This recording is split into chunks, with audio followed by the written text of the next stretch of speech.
Je ne sais pas, moi, si Eric s'est véritablement fait opérer du genou, parce que quand on chantait le chant des enfants, je le voyais bouger un peu trop. Je me suis dit, est-ce qu'il nous a raconté une histoire pour qu'on prie pour lui, là? Non, mais on est content parce que ta convalescence va bien quand même si ça prend un peu de temps.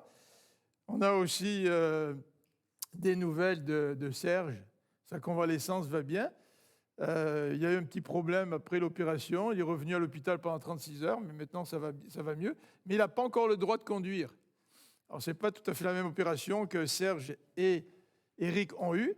Donc, Serge espère qu'assez bientôt, le médecin va lui donner le droit de conduire pour qu'il puisse venir parmi nous.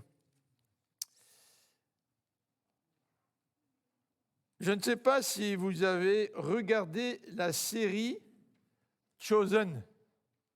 Est-ce qu'il y en a qui l'ont regardé, la série Chosen, en levant la main? Oh, il n'y en a pas beaucoup, pas beaucoup. Oui, bon, les autres, je vous encourage à regarder la série Chosen. La série Chosen, c'est un film une série qui a été tournée pour raconter la vie de Jésus et présenter Jésus dans ses relations, dans ses émotions avec les autres autour de lui.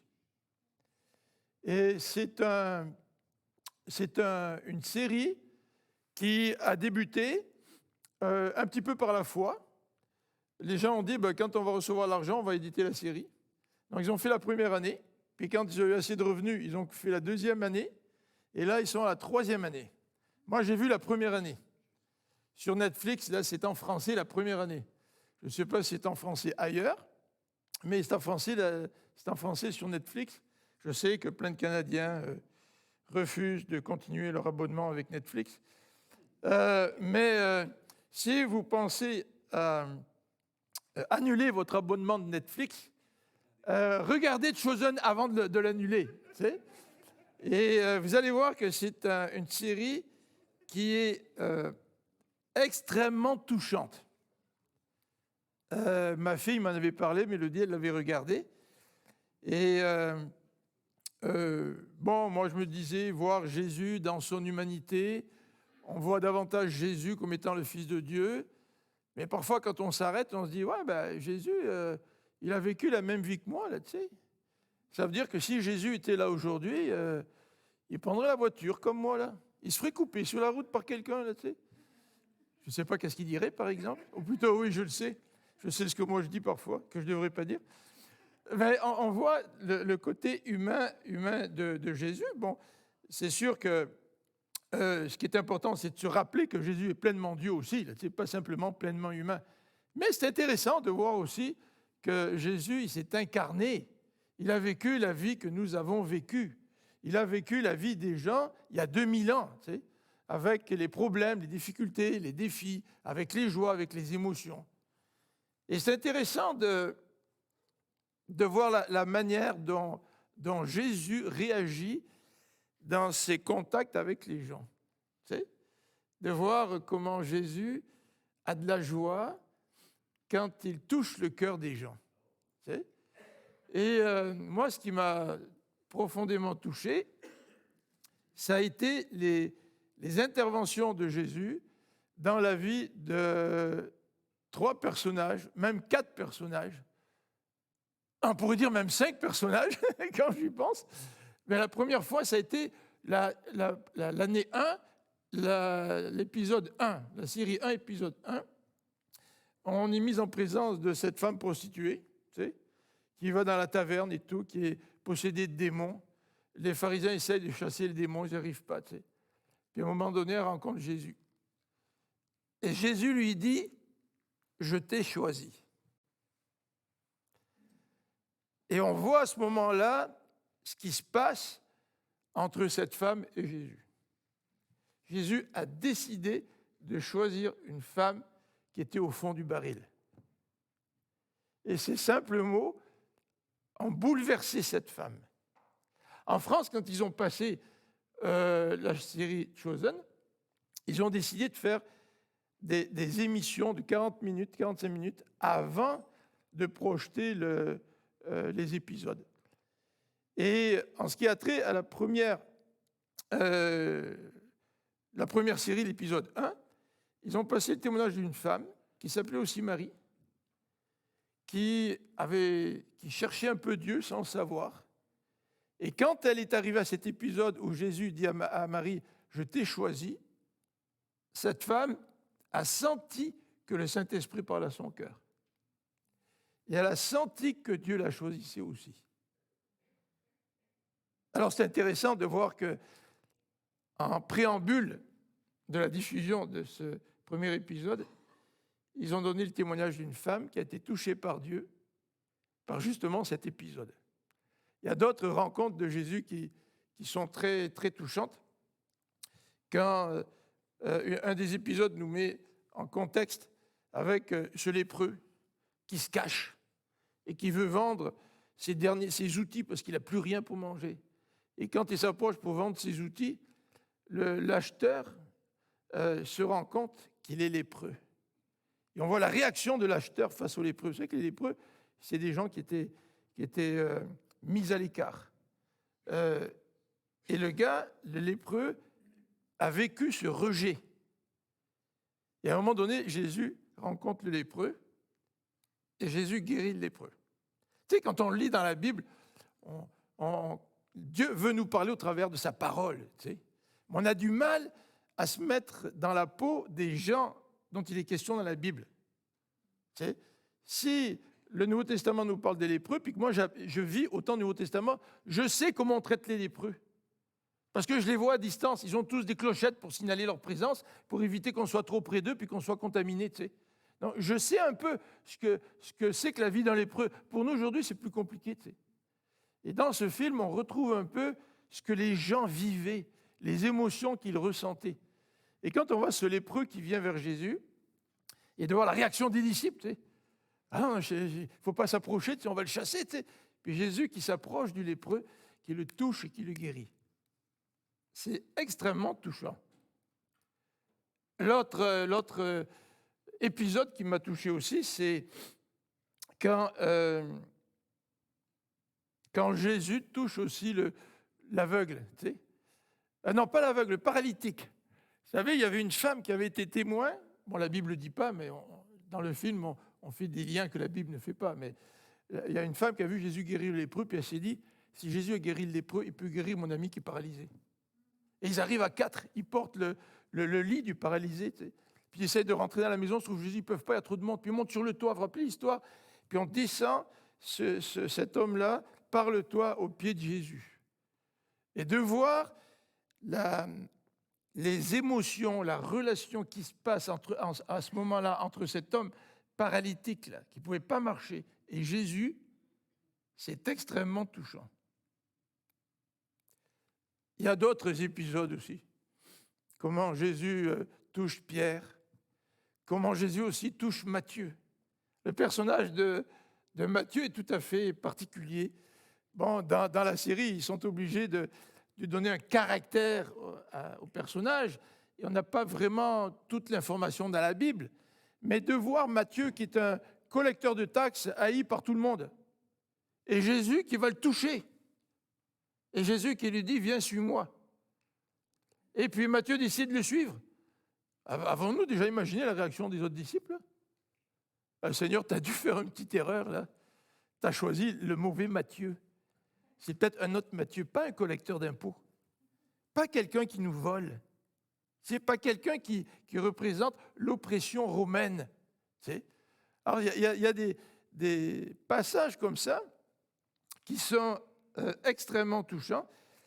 Et après avoir vu la première saison, je me suis dit cette semaine que je voudrais vous parler d'une autre scène qui a dû être profondément touchante pour tous ceux qui y ont assisté. J'espère, je ne suis pas aussi bon que les artistes ou les comédiens dans la série pour pouvoir exprimer les émotions ou nous faire ressentir toutes les émotions que cet aveugle a dû expérimenter lorsque Jésus l'a touché.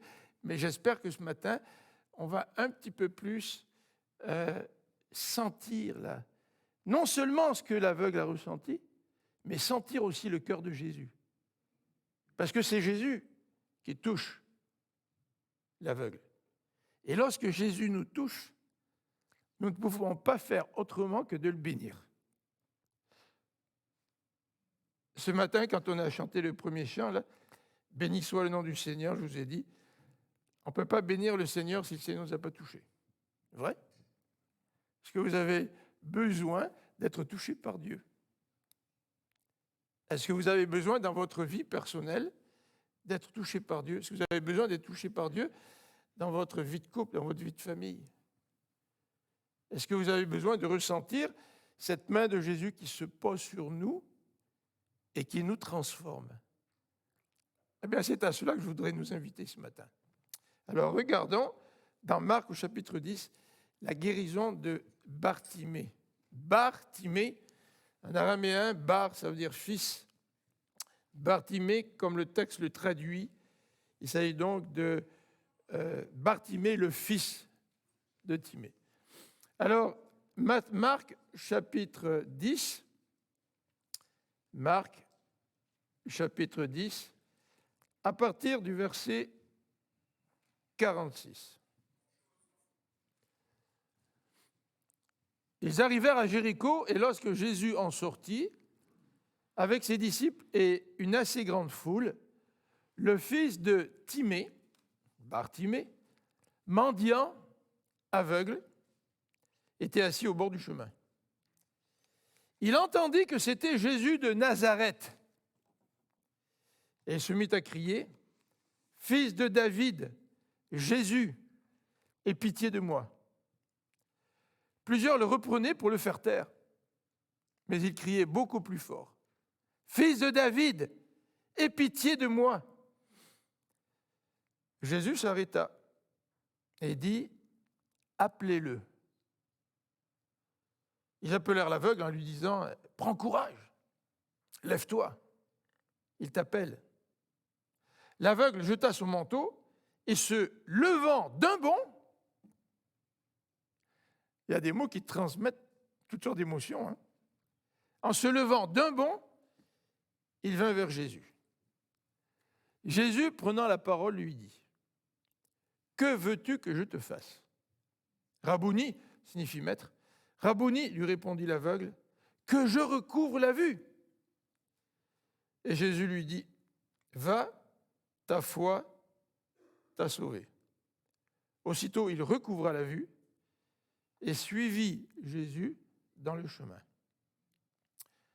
Seigneur notre Dieu, nous voulons qu'au travers de cette méditation ce matin, tu puisses toucher notre cœur, toucher notre vie. Peut-être que ce matin parmi nous se trouvent des hommes et des femmes qui n'ont jamais été touchés par toi, qui ne t'ont peut-être jamais rencontré. Si c'est le cas, que ce matin soit pour eux une rencontre avec toi. Mais Seigneur, il se peut aussi que ce matin, plusieurs chrétiens ont besoin, plusieurs frères et sœurs ont besoin d'être touchés par toi. Quoi qu'il en soit, Seigneur, que chacun d'entre nous puissions venir vers toi, nous adresser à toi, Seigneur, pour que tu puisses nous toucher. Amen.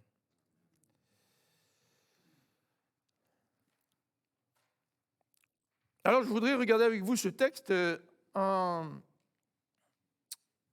le construisant autour de 3 idées principales. La première, c'est de nous présenter, la première idée, c'est de nous décrire la première scène. C'est un peu comme au cinéma, tu sais.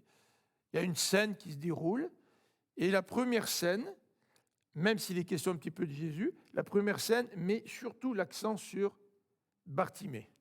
C'est comme si le caméraman décide, en filmant, de s'arrêter plus longuement sur Bartimée.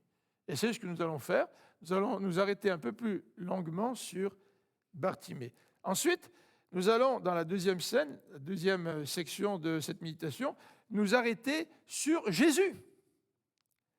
Parce que Jésus a une place extrêmement importante dans ce récit. Et en dernière partie, j'aimerais que nous puissions regarder ensemble les attitudes des deux personnages principaux de ce texte. Premièrement, l'attitude de Jésus, voir un petit peu qu'est-ce qui a motivé Jésus dans ce qu'il a fait, dans sa réaction face à Bartimée, mais de regarder aussi l'attitude de Bartimée. Parce que Jésus est intervenu dans sa vie. Jésus a répondu à sa demande, à sa prière. Quelle était donc l'attitude de Bartimée qui l'a motivé dans ce récit? Alors, première scène, donc c'est celle de Bartimée. C'est vrai que j'ai un PowerPoint, il ne faut pas l'oublier. Regardons la situation de Bartimée qui nous est décrite de façon très, très modeste dans le texte. La situation de Bartimée est une situation particulière. Mais avant de regarder sa situation, il y a une question qu'on pourrait se poser quand on connaît le Nouveau Testament, en tout cas les synoptiques, les évangiles, Matthieu, Marc et Luc. On se rend compte que dans Matthieu, Marc et Luc, il est question de ce récit, de la guérison d'aveugles à Jéricho, dans la même situation, alors que Jésus se dirigeait vers Jérusalem, alors que Jésus venait d'annoncer qu'il allait mourir, qu'il allait être arrêté. C'est probablement un des derniers miracles de Jésus, avant qu'il meure. Mais on peut se poser la question, y a-t-il un ou deux aveugles? Parce que si nous lisons dans Matthieu au chapitre 20, vous voyez les références à l'écran sous le titre des différents textes dans lesquels on retrouve le même récit.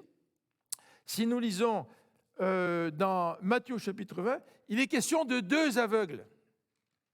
Mais autant Matthieu chapitre 20 qui nous présente deux aveugles, autant Marc et Luc qui nous présentent le récit d'un aveugle, d'accord? Matthieu et Luc ne donnent pas de nom à ces personnages. Ce n'est que Marc qui décrit la guérison d'un des deux aveugles et lui donne son nom, Bartimée. Bon, les théologiens pensent que probablement Bartimée est devenu quelqu'un d'important dans la vie de l'Église par la suite, après qu'avoir rencontré Jésus, après la mort et la résurrection de Jésus. Et que c'est probablement pour cette raison que Marc a cité son nom, alors que quand Matthieu et Luc ont écrit, peut-être que Bartimée n'était peut-être pas aussi connu à ce moment-là, donc Matthieu et Luc ont simplement parlé d'un ou deux aveugles.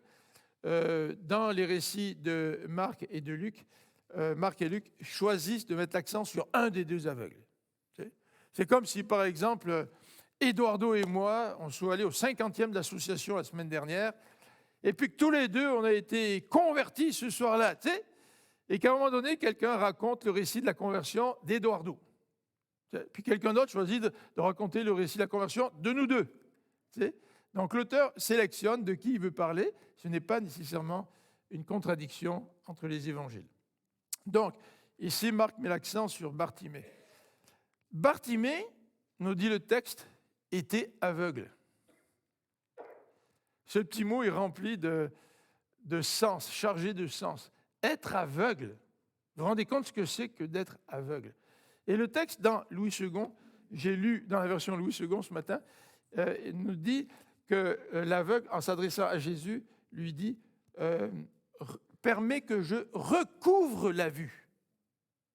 Donc probablement que Bartimée, il est né voyant, mais que peut-être il a eu un problème et il a perdu la vue. En tous les cas, si la traduction de Louis II est bonne, ça semble être le cas. La version de Bible du Semeur traduit un petit peu différemment, mais pas l'accent là-dessus. Mais toujours est-il que tu sois aveugle de naissance ou que tu sois devenu aveugle plus tard, c'est toute une situation dans ta vie. Si tu voyais avant que tu deviens aveugle maintenant, il y a tout qui change du jour au lendemain. Et vous avez peut-être regardé des émissions à télévision où on demande à des voyants pendant 24 heures de porter un bandeau pour ne plus y voir, pour tenter de comprendre ce que c'est que de se mettre dans la peau de quelqu'un qui est aveugle. Mais non seulement quand tu es aveugle, tu dois faire face à des défis dans ta vie de tous les jours, hein, c'est vrai, mais pour les Juifs, si quelqu'un était aveugle, c'était à cause du péché. Vous vous rappelez dans Jean 9, lorsque Jésus rencontre cet aveugle et les disciples lui demandent « Mais qui a péché? Est-ce que c'est lui ou ses parents ?» Dans la compréhension des Juifs de l'époque, si tu es aveugle, c'est à cause du péché. Et bien souvent, c'est à cause de ton propre péché. Donc, si tu es aveugle, c'est que tu mérites la condamnation que Dieu a permise dans ta vie. Donc, vous comprenez qu'une telle situation est difficile à vivre. Hein? Les gens me voient aveugle. Des gens me voyant aveugle, ils me considèrent comme pécheur. Ils pensent que si je suis aveugle, c'est à cause de mon péché. Et eux, évidemment, n'ont pas péché comme moi, puisqu'ils voient. Donc, automatiquement, les aveugles étaient déjà mis à part, rejetés, méprisés dans la société de l'époque. Mais non seulement le texte nous dit que Bartimée est aveugle, mais le texte nous dit que Bartimée est mendiant. Donc Bartimée était pauvre. Bartimée n'avait rien pour pouvoir subvenir à ses besoins, sinon se mettre au bord de la route, assis, dans une position d'humilité, d'humiliation, et il voit passer les gens qui marchent devant lui, et il quête. Voilà un petit peu la situation de Bartimée. Maintenant, Bartimée, il a entendu dire que Jésus arrivait avec la foule, tu sais. Et la question qu'on pourrait se poser en regardant Bartimée, c'est celle-ci. Que savait-il de Jésus de Nazareth, hein? Avant de regarder le cri de Bartimée, parce que Bartimée a crié à Jésus, hein. Et puis il n'a pas crié de façon superficielle. « Ah, Jésus, tu pourrais peut-être m'aider ?» C'est pas du tout comme ça, hein? On le sait, on a vu le texte. Il a vraiment crié à Jésus, et il a crié à Jésus de toutes ses forces, même s'il y avait des obstacles. Il a essayé de passer au-delà des obstacles pour crier à Jésus. Mais avant de regarder la persévérance dans son appel de Jésus, nous pourrions nous poser la question, que savait-il de Jésus de Nazareth? Qu'est-ce qu'il savait? Les gens autour de lui ont dû lui dire que Jésus de Nazareth arrivait, peut-être qu'il a entendu parler de d'autres miracles, et cet homme-là s'est peut-être dit dans son cœur, s'il y en a un qui pourrait me guérir, ce serait bien Jésus. Seulement Jésus, je ne l'ai jamais rencontré. Et là, à la sortie de Jéricho, se trouvait Bartimée, assis au bord du chemin, et il entend dire que c'était Jésus de Nazareth qui arrivait. Alors remarquez ce que dit Marc, et ce que dit aussi Luc d'ailleurs, c'est Jésus de Nazareth. Vous savez qu'on donnait le nom en l'associant à son village d'origine. Vous savez, nous, ici au Québec, on n'y voit pas très très bien, là, surtout de loin, donc on va dire Eduardo du Brésil. C'est ça, Eduardo? Mais si on était du Brésil, on dirait quoi? Eduardo de Fortaleza? Voilà, on dirait Eduardo de Fortaleza. Tu sais. Et même si Nazareth, c'était un tout petit village, pas très connu, pas très grand, on associait toujours au nom de la personne son lieu d'origine. Et c'est une façon très humaine de présenter les choses. Hein. La foule parle de Jésus de Nazareth. Et quand on regarde le cri de cet homme qui veut attirer l'attention de Jésus, cet homme lui dit « Jésus, fils de David ». Vous voyez tout de suite là, la perception différente de la foule face à Jésus. Pourtant, la foule était attirée par Jésus. Des tas de gens suivaient Jésus. Tu sais. Il avait une réputation, il avait fait des miracles. Il était réputé comme enseignant. Tu sais. Il enseignait comme aucun des pharisiens pouvait enseigner. Tu sais. Et pourtant, la foule l'appelait Jésus de Nazareth. Mais il y a un homme qui était au bord du chemin, un homme qui était méprisé, un homme qui était rejeté, un homme qui était aveugle, un homme qui était mendiant. Il s'adresse à Jésus en lui disant « Fils de David ». Et il lui donne le titre messianique. Vous savez ce que ça veut dire, fils de David, hein? C'est un titre royal.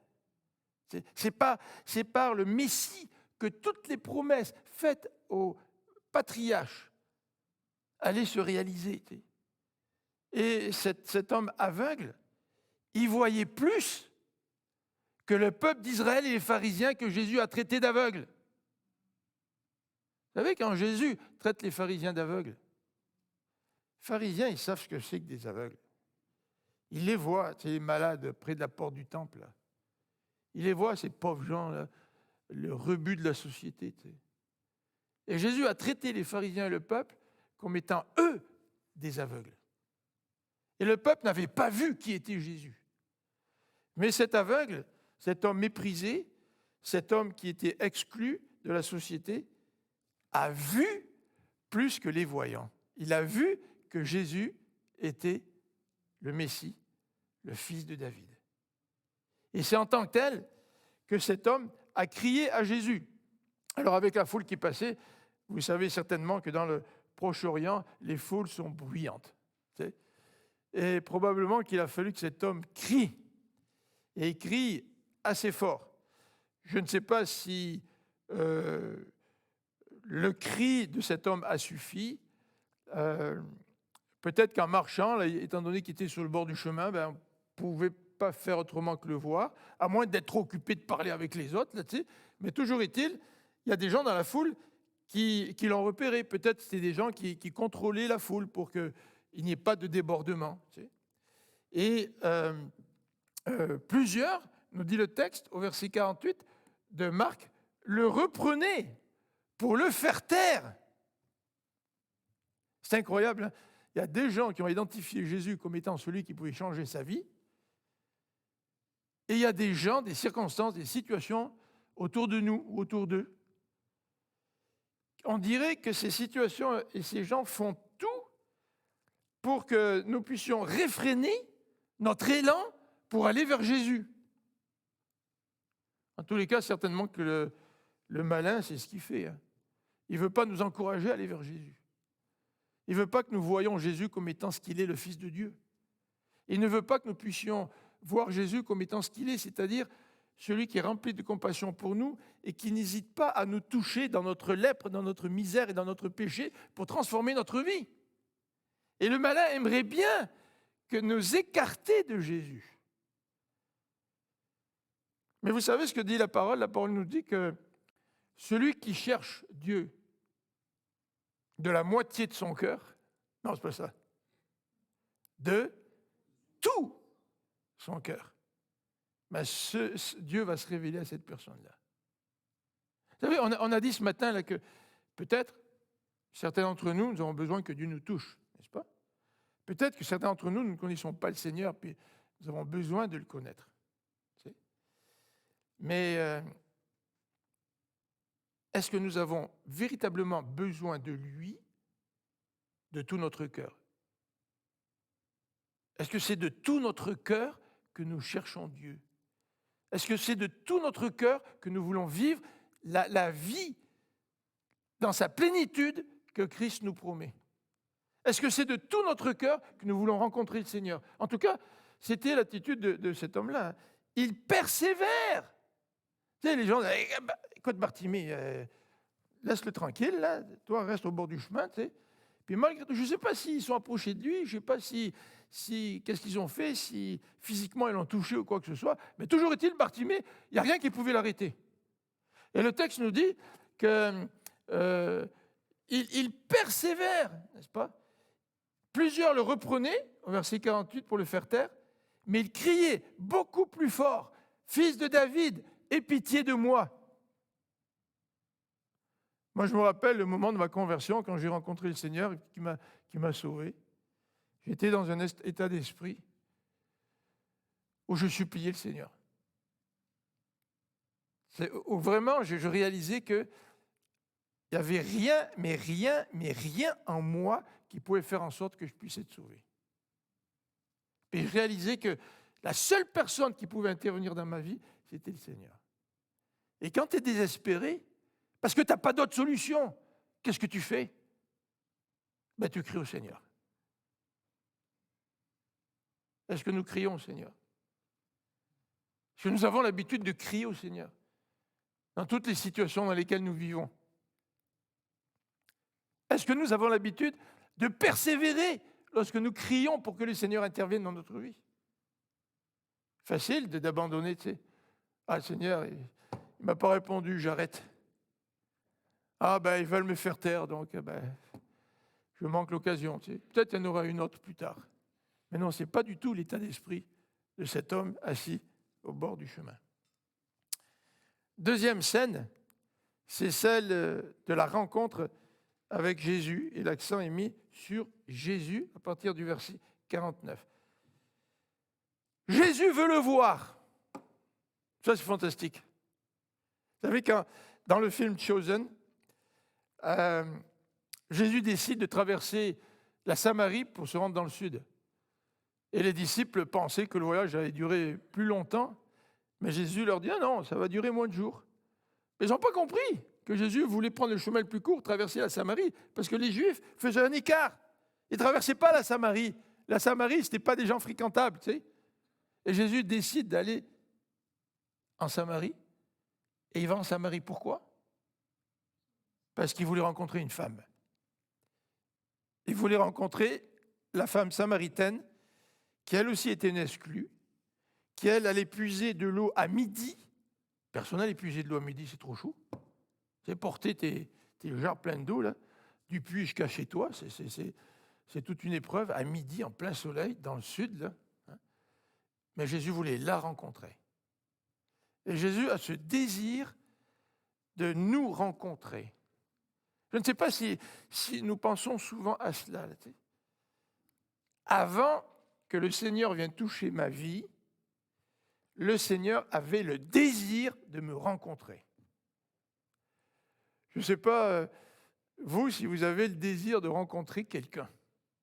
Moi, quand j'étais fiancé à Marie-France, puis qu'elle avait quitté Paris, et qu'elle venait ici pour préparer mon immigration, là, pour me parrainer, pendant plusieurs mois, on avait pas mal de désir de se rencontrer, tu sais.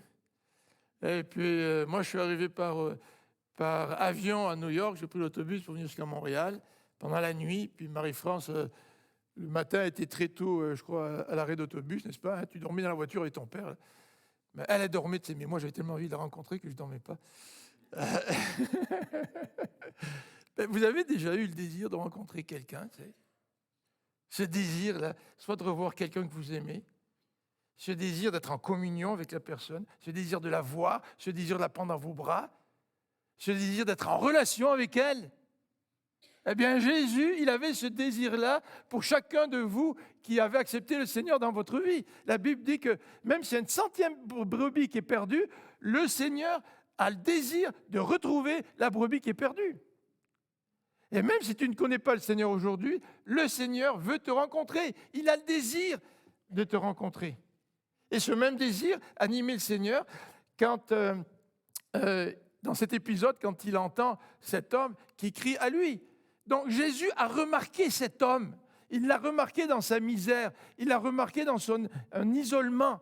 Tu sais, bien souvent, nous nous sentons isolés, nous sentons seuls, nous sentons coupés de relations interpersonnelles.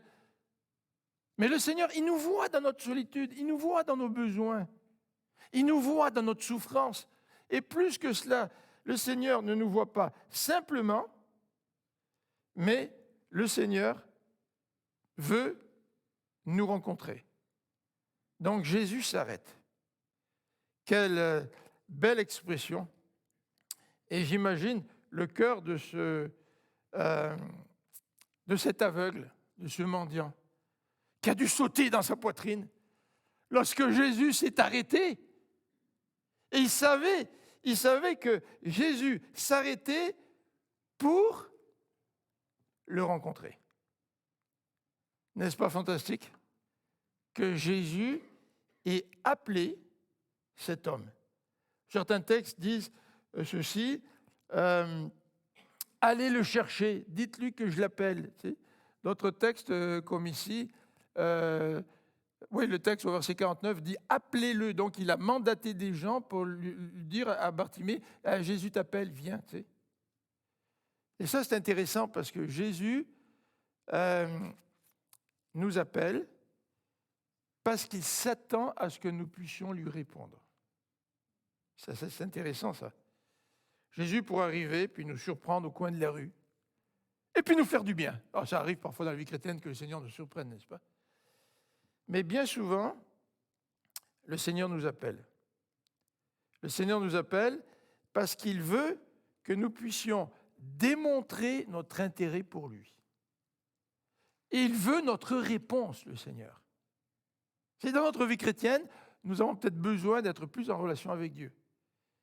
Et certainement que le Seigneur nous appelle, vous et moi, à entrer davantage en communion avec lui. Mais le Seigneur nous appelle pour qu'on puisse lui donner une réponse, pour qu'on puisse faire le geste de venir à lui, pour que nous puissions répondre à son appel. Et même si tu ne connais pas le Seigneur veut t'appeler pour que tu puisses venir à lui et que tu puisses démontrer que tu le considères comme étant le seul qui peut intervenir dans ta vie. Jésus, non seulement veut le voir, mais lorsqu'il le rencontre, Jésus lui pose une question. Verset 51. Jésus, prenant la parole, lui dit « Que veux-tu que je te fasse ?» Waouh! Jésus, le fils de David. Écoute, s'il est le Messie, s'il est celui par qui les promesses de Dieu vont s'accomplir, il est en droit de me demander, lui, n'importe quoi. Moi, le Seigneur, je veux que toi, tu fasses ceci, je veux que tu fasses cela. Tu sais. Mais non, le Seigneur arrive et lui dit, qu'est-ce que tu veux que moi, je fasse pour toi? Quel contraste! Parce que dans ce chapitre de Marc, au verset 10, les deux frères, Jacques et Jean, se disputent, les fils de Zébédée, se disputent quant à savoir qui va être le plus grand dans le royaume des cieux. Et Jésus est en train de le dire, vous savez que dans le royaume des cieux, ce n'est pas une question d'être plus grand. Dans le royaume des cieux, c'est que le plus grand, il sert le plus petit. Et Jésus est venu pour servir. Il est venu pour chercher ceux qui étaient perdus. Il est venu pour chercher ceux qui ont besoin de lui, de son pardon, de sa grâce. Et Jésus lui pose la question en disant, qu'est-ce que tu veux que je fasse? Vous savez que souvent le Seigneur vient dans la vie de quelqu'un parce que d'une certaine manière, cette personne a exprimé son besoin et que Jésus a répondu à son besoin. C'est la grâce de Dieu, ça. Hein? Et en quelque sorte, si dans bien des cas, le Seigneur nous convainc qu'il existe et qu'il est vraiment le Dieu Tout-Puissant, c'est parce qu'il nous pose la même question, qu'est-ce que tu veux que je fasse pour toi? Peut-être pas, on n'entend peut-être pas ça de manière audible, mais on exprime comme l'aveugle ce qu'on aimerait que Jésus fasse pour nous. Et dans une prière, on exprime à Jésus notre désir de le voir agir dans notre vie, puis il agit.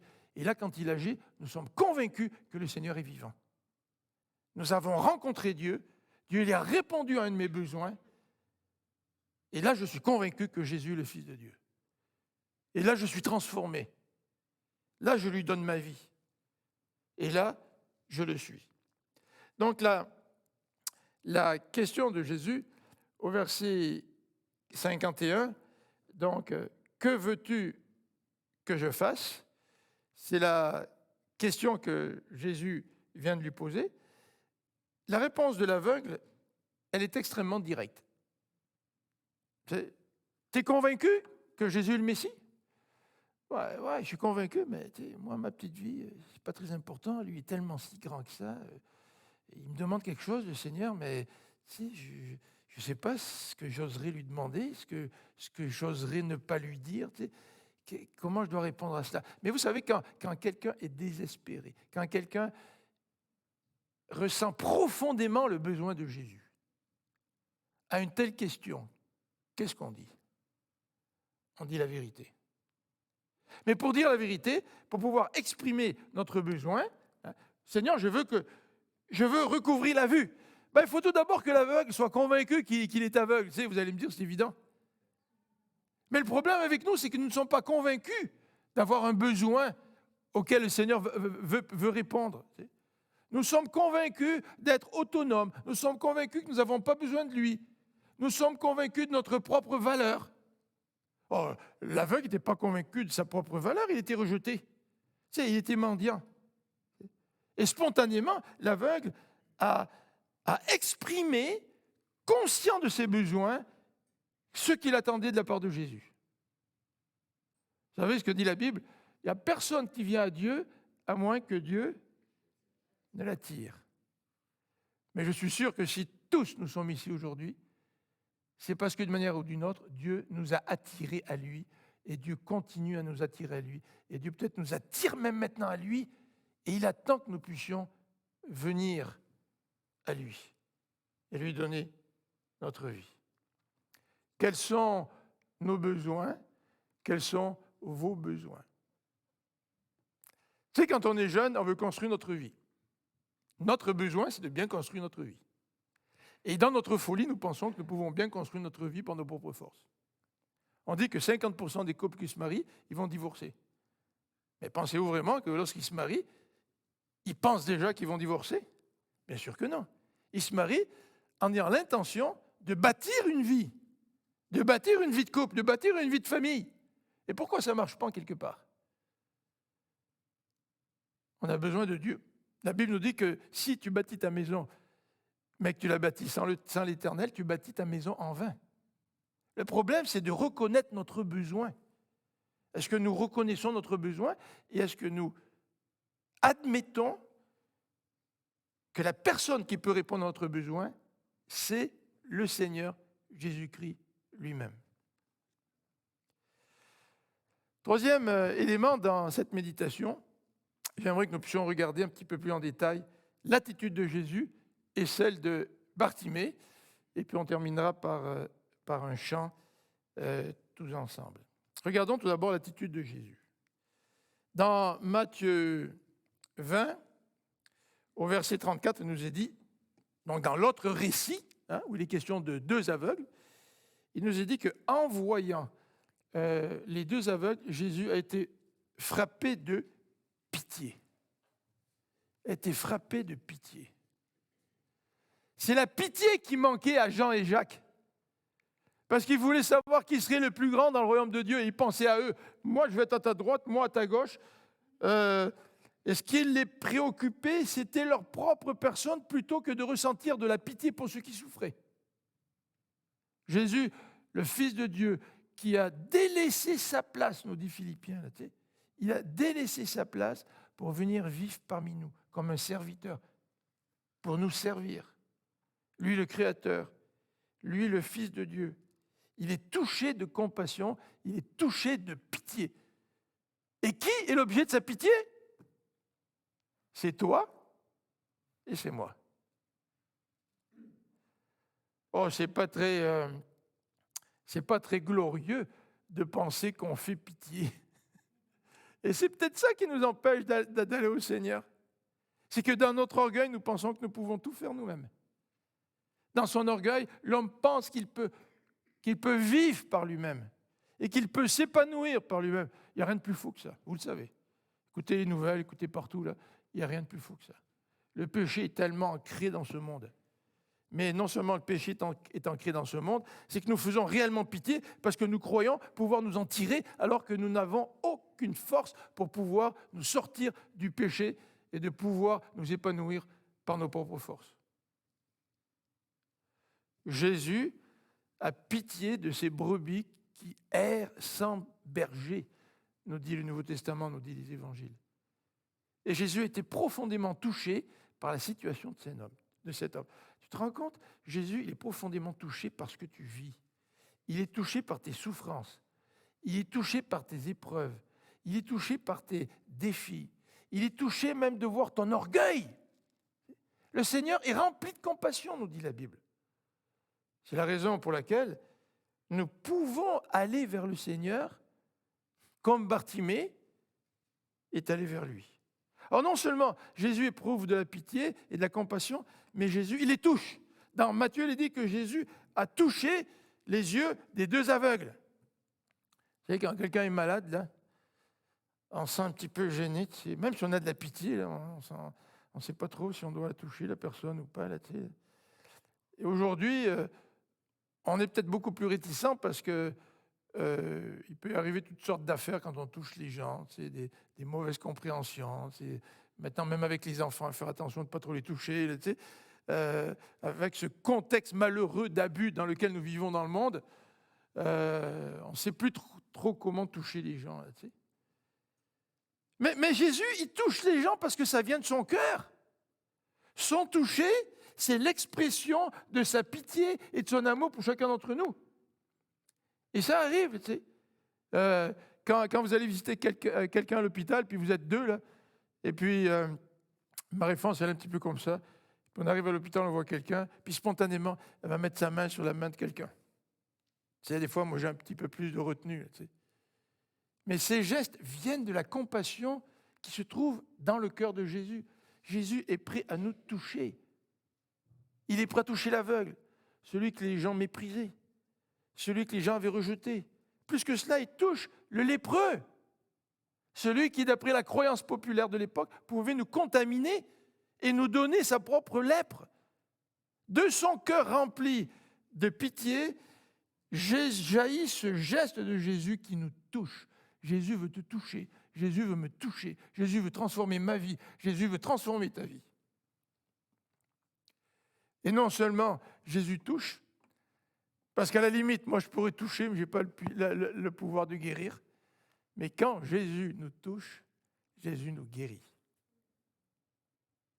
Et c'est ce qui est arrivé. Jésus l'a guéri. Et lorsque tu deviens chrétien et que Jésus te touche, Jésus te guérit. Jésus te guérit du péché. Il pardonne ton péché.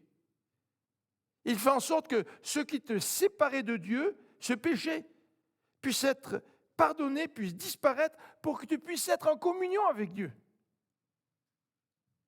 Et il le fait, pas simplement parce qu'il nous touche par son esprit, mais il le fait parce qu'il a accepté de mourir pour nous, de prendre notre place. Il a accepté de souffrir à cause de notre péché, de mon péché. Regardons maintenant l'attitude de Bartimée.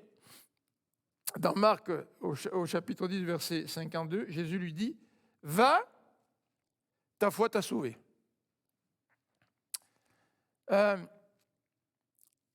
Sous-entendu, le texte n'explique pas tout dans les détails, mais c'est certain que l'attitude de Bartimée souligne qu'il n'a aucun mérite pour être sauvé.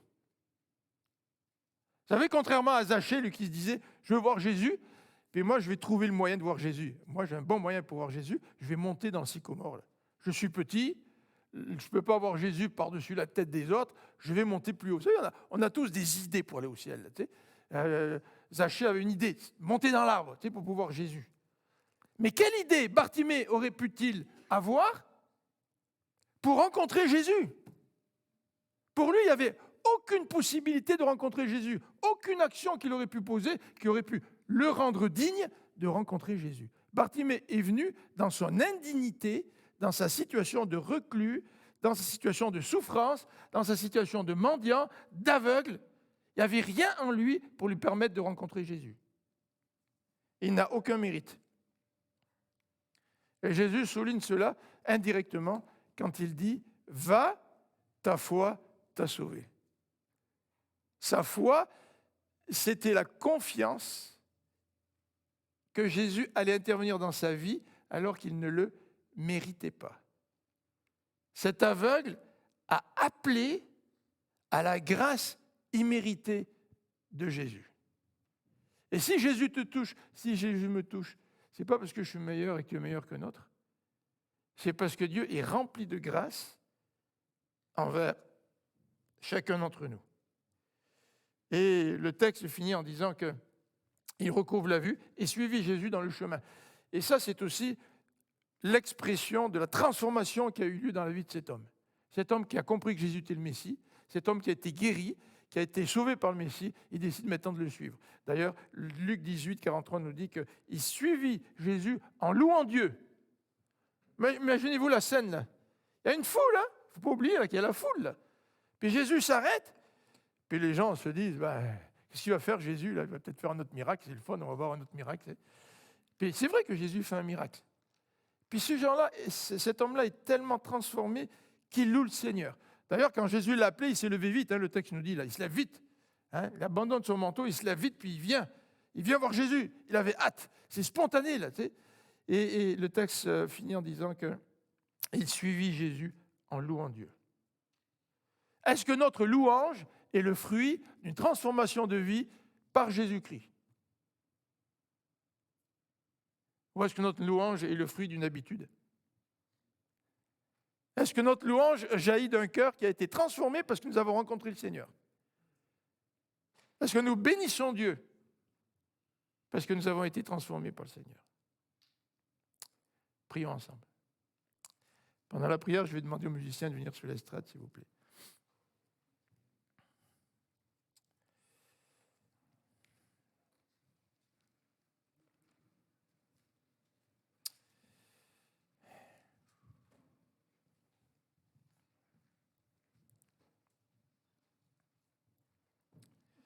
Seigneur notre Dieu, nous voulons te remercier pour ce beau texte bien simple, quelques versets à peine.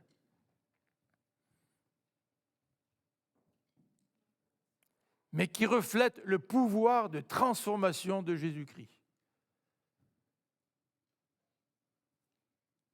Et c'est vrai, Seigneur Jésus, que la plupart d'entre nous, nous avons été transformés par toi. Notre condition, nous sommes petits-enfants. Mais force est de constater que nous avons encore besoin que tu nous transformes. Fais que nous puissions être animés du même état d'esprit que celui de Barnabé, que Bartimée. Et Seigneur, peut-être aussi ce matin, si quelqu'un ne te connaît pas parmi nous, nous prions pour que cette personne puisse avoir le désir de te rencontrer. Personne ne peut rencontrer Dieu à la place de quelqu'un d'autre. Oui, nous pouvons amener quelqu'un à Jésus, mais personne ne peut rencontrer Jésus à la place de quelqu'un d'autre. Et peut-être que si ce matin, tu ne connais pas encore Jésus, tourne-toi vers lui. Crie à ce Jésus qui est le Fils de Dieu, qui a accepté de mourir pour payer tes fautes. Crie à lui. Demande-lui qu'il te pardonne. Demande-lui qu'il te transforme. Demande-lui qu'il fasse de toi ton enfant. Seigneur, tu es le seul qui peut transformer des cœurs. Et c'est la raison pour laquelle nous t'adorons. C'est la raison pour laquelle nous te louons. C'est la raison pour laquelle nous te bénissons.